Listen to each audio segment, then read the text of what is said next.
আসসালামু আলাইকুম। আজকে আমি আপনাদেরকে খুব সহজভাবে বেবি হিজাব তৈরি করে দেখাবো। এই হিজাবটি তৈরি করা খুবই সহজ। আপনারা বাসায় থাকা যেকোনো টুকরো কাপড় দিয়ে হিজাবটি তৈরি করে ফেলতে পারবেন। তো এখানে আমি সেরকমই বাসায় থাকা একটি টুকরো কাপড় নিয়ে নিয়েছি। এখন এটুকু আমার এই কাপড়টিতে প্রায় ১ গজের মতো ছিল। তো সেজন্য আমি আমার বেবির মেজারমেন্ট অনুযায়ী যার জন্য তৈরি করবো তার মেজারমেন্ট অনুযায়ী লম্বার মাপটা নিয়ে নিচ্ছি। তো এখানে লম্বা হিসেবে খুবই ছোট হয়ে গেছিল, তো সেজন্য যতটুকু ছিল ততটুকু আমি নিয়ে নিয়েছি, আর বাকিটা নিচের অংশ থেকে নিয়ে নিব। এখানে আমি কাট করে নিয়েছি। এখনো আমার 4 ইঞ্চি লাগবে, তো সেজন্য আমি 4 ইঞ্চি নিচে থেকে নিয়ে নিচ্ছি।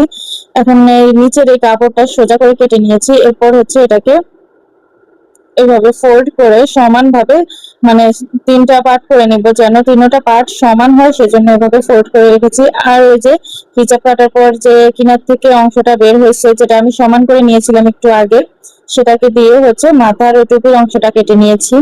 তো আমি টুপির অংশটা চওড়াই নিয়েছি 3 ইঞ্চি, 2.5 ইঞ্চি নিয়েছি, আর লম্বা নিয়েছি 4.5 ইঞ্চি। তো এবার আমি 3টে পার্ট আলাদা করে নিয়েছি, দেখতে পাচ্ছেন। এগুলো একসাথে করে সেলাই করে একটা বড় কাপড় তৈরি করতে হবে। এরপর ওটাকে কুচি দিয়ে হিজাবের নিচে বসিয়ে দিতে হবে, তাহলে দেখতে কিন্তু অনেক বেশি সুন্দর লাগবে, অনেক ইউনিক লাগবে।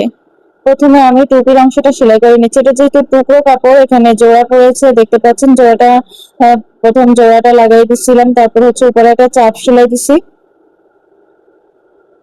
এবার এটাকে ভাঁজ করে নিয়েছি। আপনারা কিন্তু এই পর্যায়ে কিন্তু আপনারা আয়রন করে নিতে পারেন। তো আমি এখানে আমার এখানে ছোট ছোট টুকরো লেস ছিল, সেখান থেকে আমি একটা লেস নিয়ে দেখছিলাম যে কোন লেসটা মানাবে।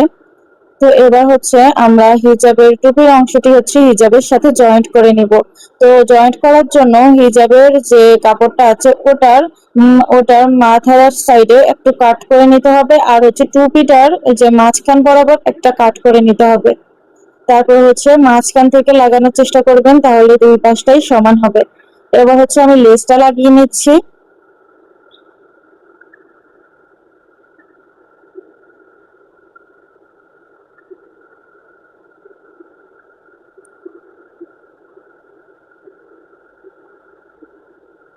দেখতে পাচ্ছেন আমি ওই যে টুপি আর হিজাবের যে জয়েন্টটা ছিল ওই জয়েন্টের মধ্যে আমি লেসটা লাগিয়ে দিচ্ছি। লেসটা লাগানোর পর দেখতে কতটা সুন্দর লাগছে।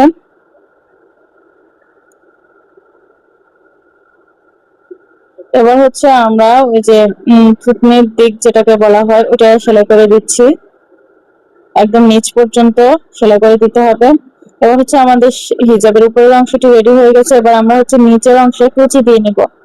তো কুচি দেওয়ার জন্য আমাদের 3টা কাপড় একসাথে জোড়া দিতে হবে। তো প্রত্যেকটা জয়েন্টে আমি একটা করে চাপ সেলাই দিয়ে দিয়েছি, সেলাই ফিনিশিং সুন্দর হওয়ার জন্য। এটা আপনারা চাইলে স্কিপ করতে পারেন। দেখতে পাচ্ছেন আমি প্রত্যেকটা সেলাইয়ের মধ্যে একটা করে চাপ সেলাই দিয়ে দিয়েছি।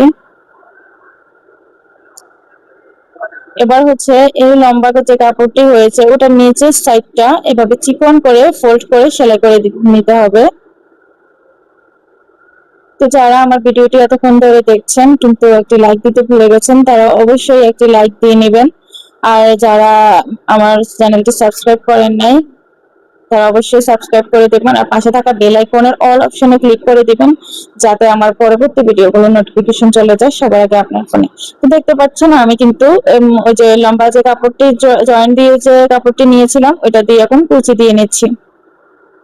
হিজাবের নিচের অংশে এভাবে করে কুচি দিলে কিন্তু হিজাবটি দেখতে অনেক বেশি সুন্দর লাগে। যেহেতু বেবি হিজাব, বেবিদেরকে যত বেশি ডিজাইন করে দিবেন সিম্পলের মধ্যে, ওটা কিন্তু অনেক বেশি ভালো লাগবে, কিউট লাগবে দেখতে।